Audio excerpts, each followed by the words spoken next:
안녕하세요. 회사 생활 열심히 하며 아들과 함께 행복하게 살아가고 있는 여자입니다.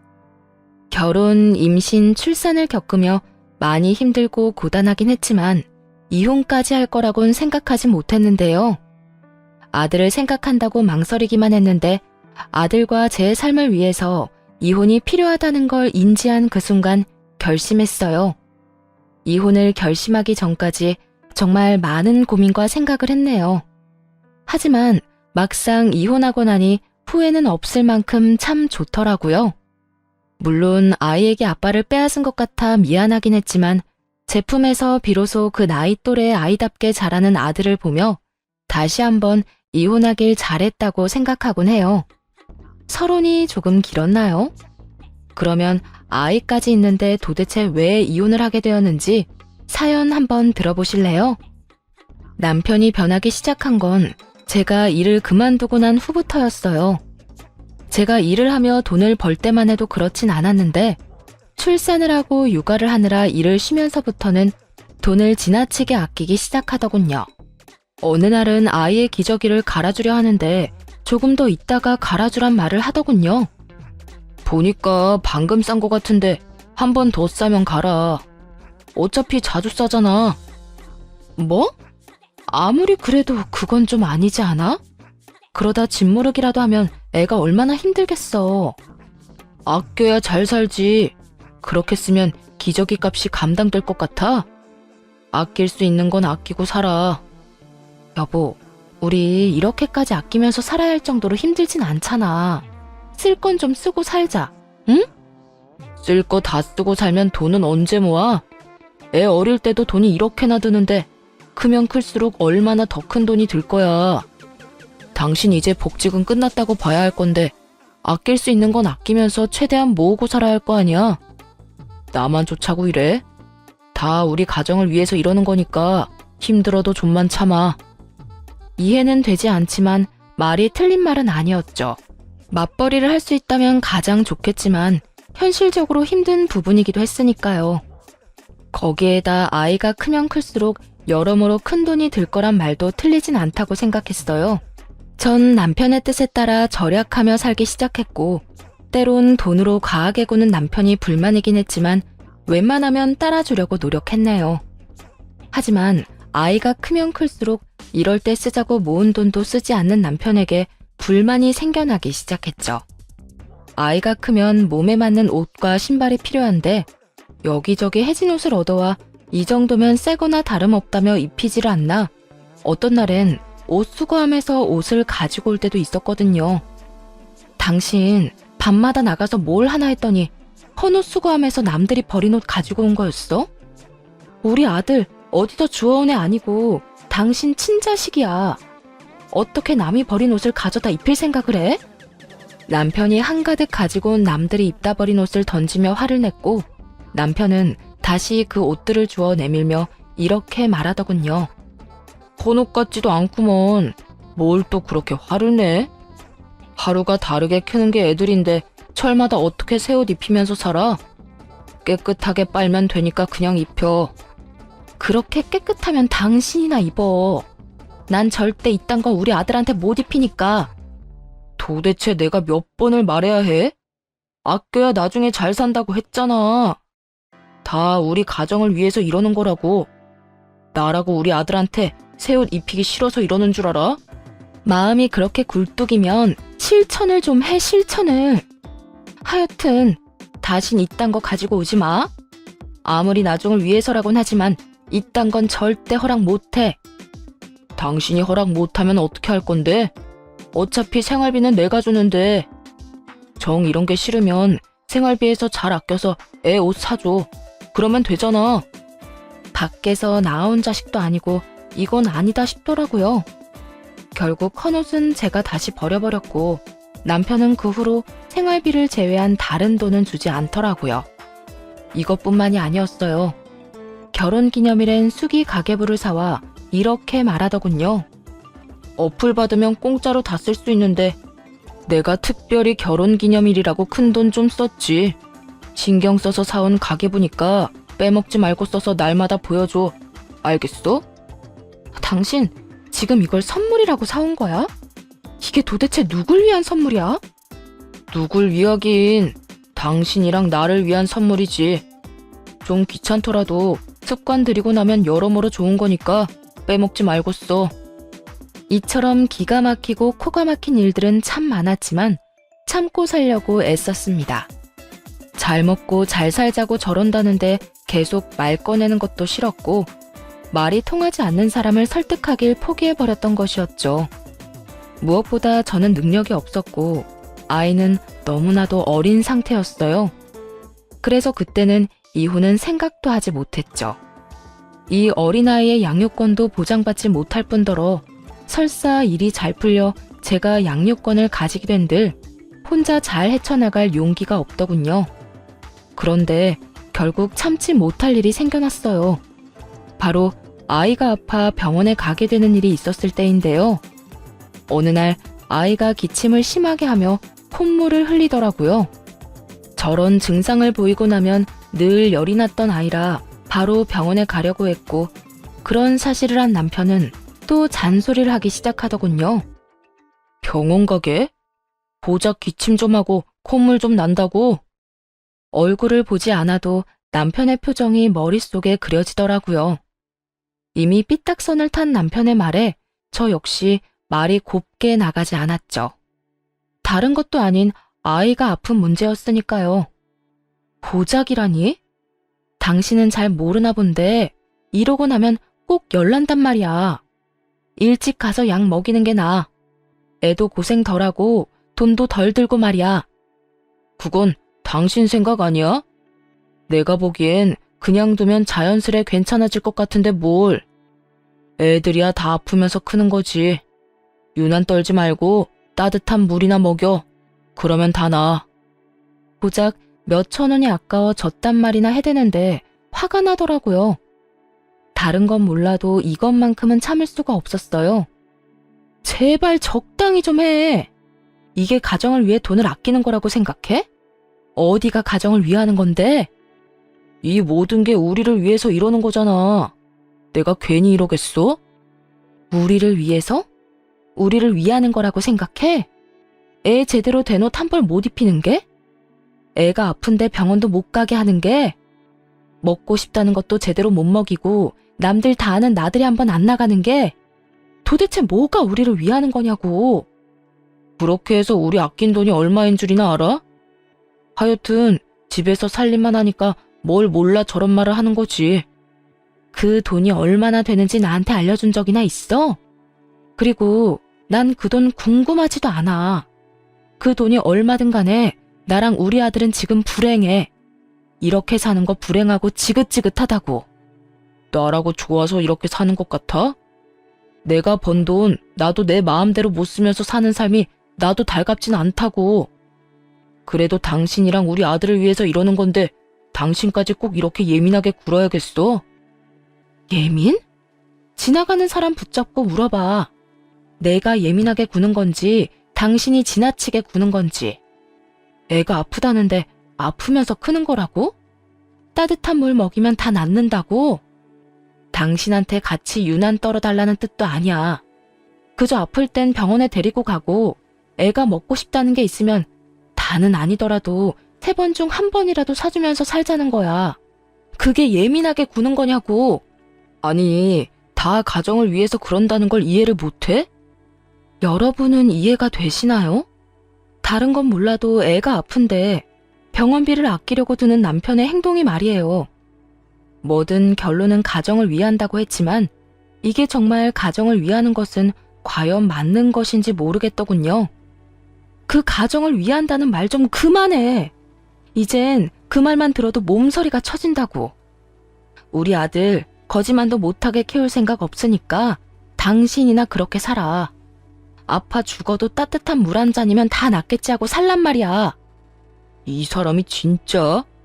괜한 돈 낭비하지 말고 그냥 집에서 쉬게 하라니까. 당신이나 그렇게 살라고 했지? 지금 병원 못 가게 하면 당신이랑 이혼할 거니까 그런 줄 알아. 지금 이혼하잖아?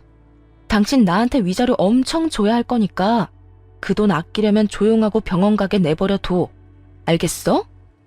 이혼보다 위자료가 무서웠던 남편은 더는 아무 말도 하지 않더라고요.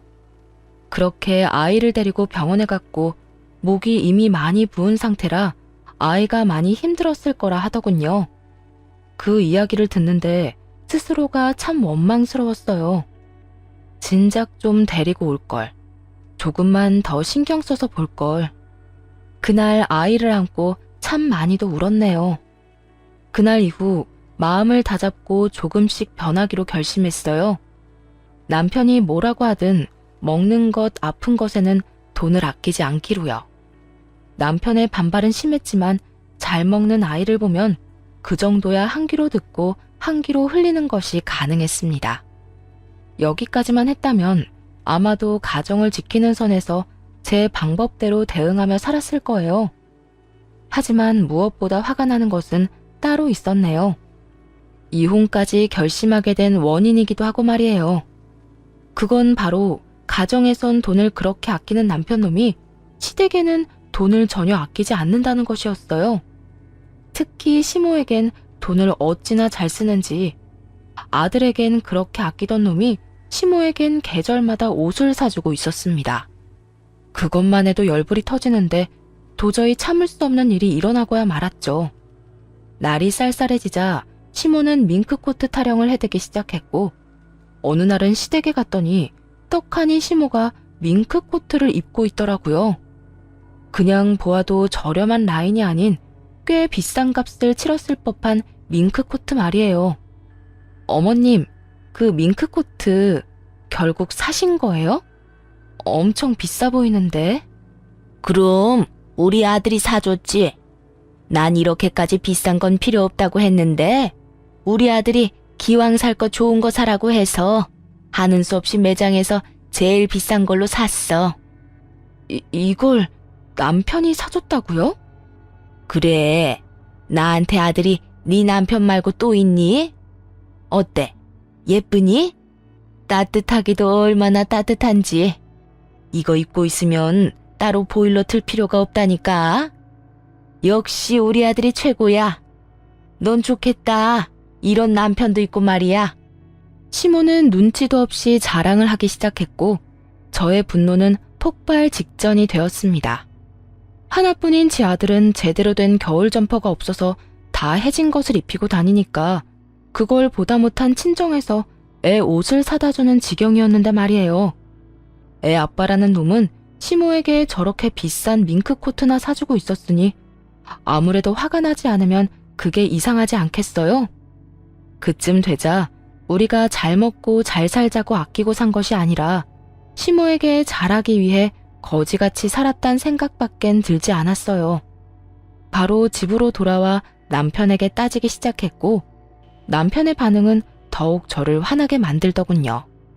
당신 어머님 밍크코트 사줬다며? 그것도 매장에서 제일 비싼 옷으로. 당신이 제정신이야? 어떻게 그렇게 큰 돈을 쓰면서 나한테 말도 안 해? 내가 내 돈으로 우리 엄마한테 옷도 못 사줘. 그리고 이왕 사는 거 좋은 거 사면 오래 입고 좋잖아. 싼 게 비지떡이란 말도 몰라? 웃기더군요. 어쩌다 아들 옷 하나 사줄 때는 할인하는 것도 아니고 원가가 저렴한 것 중에서도 가장 저렴한 한 번 빨고 나면 입지도 못할 그런 옷을 사주면서 시모 옷은 저딴 기준에서 고르고 골라 사줬다고 하니 말이에요. 저만 점점 더 화가 오르고 있었고 그에 비해 남편은 평온 그 자체였죠. 그걸 그렇게 잘 아는 사람이 애 옷 살 땐 제일 저렴한 걸로 고르고 골라서 사주냐? 에이, 엄마랑 우리 아들이랑 비교하면 안 되지. 우리 아들이야 앞으로 살면서 더 좋은 거, 더 비싼 거 걸치면서 살겠지만 우리 엄마는 아니잖아. 언제 돌아가실지도 모르는데 살아계실 때 좋은 거 해드려야지. 차별도 적당히 해야 넘어가지. 애는 아파도 병원도 못 가게 하고 거지꼴로 살게 하면서 어머님께는 밍크코트? 이게 말이 된다고 생각해? 당신이 생각해도 당신 행동이 심하다고 생각 안 해? 그리고 그런 논리면 우리 친정에도 밍크코트 정도는 사줘야겠네. 어머님이나 우리 엄마나 나이는 비슷하잖아. 언제 어떻게 될지 모르는 건 매한가지인데 나도 우리 엄마 밍크코트 한 번은 입혀줘야겠네. 이때껏 누구보다 태어나던 남편은 친정엄마 이야기에 화들짝 놀라며 언성을 높이기 시작하더군요. 내가 왜 당신 집까지 챙겨야 해? 이건 확실하게 하자. 내가 벌어온 돈으로 우리가 생활은 하고 있지만 그렇다고 해서 그 돈들이 당신 돈은 아니야. 내 돈이지. 난 내 돈으로 당신 집까지 챙길 생각 없으니까 그런 줄 알아. 섭섭하다는 말로는 심정을 다 표현하기 힘들더라고요. 울컥하면서도 화도 나고 그러면서 또 이런 이야기나 들으려고 그토록 헌신적으로 살았나 하는 생각이 들며 눈물이 왈칵 쏟아져 내릴 것만 같았어요. 하지만 저렇게 뻔뻔하게 구는 남편 앞에서 울고 싶진 않았기에 눈물을 가까스로 삼키며 이야기를 이어나갔습니다. 당신 말 진짜 웃기게 한다. 당신 돈? 당신이 마음 편히 회사 다닐 수 있는 게 다 누구 덕인데 그렇게 당당히 내 돈이라는 말을 해? 내가 집에서 애 보고 당신 뒷바라지 다 해주니까 가능한 일이라고. 그러니까 그건 당신 돈만 되는 게 아니다 이 뜻이야. 그게 무슨 말도 안 되는 소리야. 내가 나가서 내가 힘들게 일해서 번 돈인데 왜 그게 당신 돈이야? 당신은 그저 나한테 얹혀 사는 사람일 뿐이라고. 그러니까 내 돈으로 내가 어디에 쓰든 상관하지 마. 생활비 한 푼 안 내고 따뜻한 집에서 삼시세끼 먹으면서 고마운 줄도 모르고 말이야. 아, 그래? 그러면 내가 집안일하고 당신 빨래해주고 당신 먹을 밥 해주는 값 내놔. 시간당으로 쳐도 꽤 될 텐데. 그거 다 주면 나도 앞으로 생활비 낼게. 그러면 되겠네. 당신이야말로 정신 나갔어? 그건 당연히 당신이 해야 할 일을 하는 것뿐인데 내가 왜 그 돈을 줘? 당연히 해야 할 일이 어디에 있어? 가사노동도 엄연한 일인 거 몰라? 이때까지 집안일한 건 받지 않을 테니까 앞으로 일하는 건 한 푼도 빼지 말고 내놔. 그러면 나도 당신처럼 생활비 내고 살 테니까. 헛소리 하네. 난 땡전 한 푼 못 주니까 내 돈 탐내지 마. 땡전 한 푼 주기 싫으면 내 돈, 네 돈 그딴 소리 다신 하지 마. 알겠어? 나라고 좋아서 고급 인력 집에서 낭비하고 있는 거 아니니까. 그제야 알겠더라고요. 가정을 위해 집에서 육아와 집안일만 하는 저를 남편이 어떻게 생각하고 있었는지 말이에요. 그리고 가정을 위한답시고 아끼고 아낀 돈은 모조리 다 시댁으로 흘러간다는 것도요. 그때까지 수없이 머리로만 고민하던 이혼을 결심하는 순간이었죠. 하지만 안타깝게도 바로 이혼을 할 순 없었습니다. 아이는 제가 키우겠다고 당당하게 말할 수 있는 능력부터 키우기로 했어요. 다행스럽게도 마침 제가 다니던 회사에서 다른 분이 육아휴직에 들어가게 되었고 제 사정을 알고는 다시 불러주어 복직을 하게 되었네요. 아이를 어린이집에 보내기로 했고 하원이라든가 갑작스럽게 아이에게 생기는 불가피한 일은 친정 부모님의 도움을 받기로 했어요. 괜한 문제로 남편과 싸워야 하는 시간 낭비는 하고 싶지 않았으니까요. 복직 소식을 들은 남편은 응원은 못해줄 망정 비아냥대며 비웃어대더군요. 복직? 그 회사도 참 일 시킬 사람이 없긴 없는가 보네. 당신 같은 사람을 다시 부르고 말이야. 당신 회사만 할까?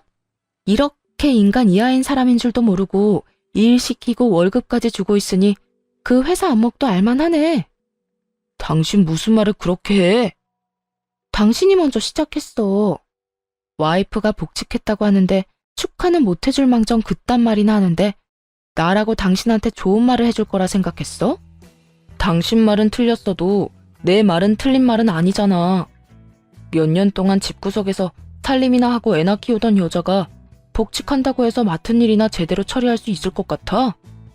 그거야 두고 보면 알겠지. 내가 일을 잘해서 회사에 둘도 없는 인재가 될지 누가 알아? 착각은 자유라고 해도 그 정도면 심하다고 생각 안 해? 하긴 직접 부딪혀봐야 알지. 아마 일주일도 안 돼서 나한테 생활비 받았을 때가 좋았다고 생각할 거다. 그때까지 일 그만둔다고 다시 생활비 좀 달라고 매달리지나 마. 당신은 잘 모르나 봐. 당신 웬만한 진상 상사보다 훨씬 더 심한 진상이라는 거. 내가 당신도 버티고 살았는데 그까짓 회사 생활이 힘들다고 도망칠 것 같아? 뭐라고? 너 진짜 아까부터 말이 심한 거 아니야? 남편한테 진상이 뭐야, 진상이? 가만히 있는 사람 먼저 건드렸을 땐 이 정도는 각오했어야 하는 거 아니야? 그리고 당신 진상 맞잖아. 진상 보고 진상이라고 하는데 무슨 문제라도 있어? 당신 계속 진상 그러는데 내가 무슨 진상이야? 집에서는 세상 둘도 없는 짠돌이라서 애 옷 한 벌, 병원비도 아끼는 사람이 자기 집에는 재벌집 상속자처럼 돈 써대면 그걸 진상이라고 하는 거야. 정작 아끼는 게 없어야 할 가정에서 아낀 돈으로 효자짓이나 하고 다니는 걸 다른 말로 표현할 게 있다고 생각해? 아, 그리고 애 키우고 집안일 하는 건 하찮게 여기면서 네 돈 내 돈 하는 것도 진상 중에 완전 진상이지. 웬만하면 말다툼을 하며 시간 낭비를 하고 싶지 않아 피해왔는데 그날만큼은 지금껏 하고 싶던 말들을 다 쏟아냈네요. 이런 반응의 남편은 많이 당황한 모양이더라고요. 평소에 제 모습과는 달라도 완전 다른 모습이었으니까요. 그리고 이런 말들이 전곡을 찌르기도 한 모양이었어요. 가만히 노려보던 남편은 말을 돌리며 다시 비아냥대기 시작했죠. 그래, 여자하고 말싸움 해봤자 남자만 손해지. 앞으로 두고 볼게. 언제 잘리게 될지 말이야. 그리고 나한테 언제 생활비 타령을 할지 지켜보는 재미가 있겠네. 혼자 헛된 기대 마음껏 해. 난 당신 기대처럼 잘릴 생각 절대 없으니까 말이야. 오히려 당신보다 더 인정받고 당신보다 더 많이 벌고야 말 거니까 두고 봐. 처음엔 남편의 이런 반응이 화가 나는데 시간이 조금 지나니 오히려 고맙더라고요. 남편 덕에 도끼를 제대로 충전했으니까요. 일을 하며 남편의 도움을 받기 싫었기에 혼자 아들을 돌보는 것은 물론 집안일도 신경 쓰며 바쁘게 살았네요. 그렇게 3년이 지났어요. 일만 시작하면 당장이라도 이혼하고 아들을 데리고 나와 잘 살 수 있을 거라 생각했는데 현실은 그리 녹록지 않더라고요. 우선 전셋집이라도 마련할 돈을 모아야 했고 회사 내에서도 입지를 다질 필요가 있었죠. 3년이란 시간 동안 남편은 점점 더 뻔뻔해졌지만 당장이라도 이혼하고 싶었던 마음은 점점 진정되더라고요. 돈을 벌기 시작하니 부딪히는 부분이 없어지기도 했고 그동안 각자의 삶을 살다 보니 그랬던 것 같아요. 이대로라면 아들의 아빠 자리는 지키고 있게 해주려고 했는데 그것마저도 남편 스스로 걷어차는 일이 일어나고야 말았습니다. 그날도 다른 날과 마찬가지로 아이를 유치원에 맡기고 출근을 했던 날이었어요. 그날따라 정신이 없이 일을 하고 있는데 선생님께 전화가 오더라고요. 어머님, 혹시 바쁘실까요? 왜 그러세요? 애한테 무슨 일 있나요? 그게 오늘 비가 와서 야외 활동 대신 원에서 체육 활동을 하다가 친구가 넘어지면서 준이를 밀었나 봐요. 준이가 같이 넘어지면서 책상에 찍혔는데 눈 위가 찢어졌어요. 지금 병원으로 데리고 가려고 하는데 혹시 따로 원하시는 병원이 있으실까요? 찢어졌다고요? 아니, 얼마나요? 심하게 다쳤어요? 원하는 병원은 따로 없긴 한데 일단 가까운 곳 중에 가장 큰 병원으로 가주세요. 아, 준이 사진도 좀 보내주시고요. 병원 정해지면 따로 문자도 좀 주세요. 진정이 되지 않더라고요. 사진 속 아이는 피를 흘리며 울고 있었고 이미 저도 함께 울고 있었네요. 그래도 애아빠라고 그런 순간이 되자 남편이 생각나더라고요. 바로 아이의 사진을 보내고 전화를 걸었어요. 여보, 사진 봤어? 준이 유치원에서 다쳤대. 봤는데 어쩌다 이렇게 된 거야? 친구가 넘어지면서 밀었다나 봐. 그 바람에 책상에 잘못 찍히는 바람에 눈 위가 찢어졌대. 지금 병원 가보려고 하는데 나 놀라기도 많이 놀라고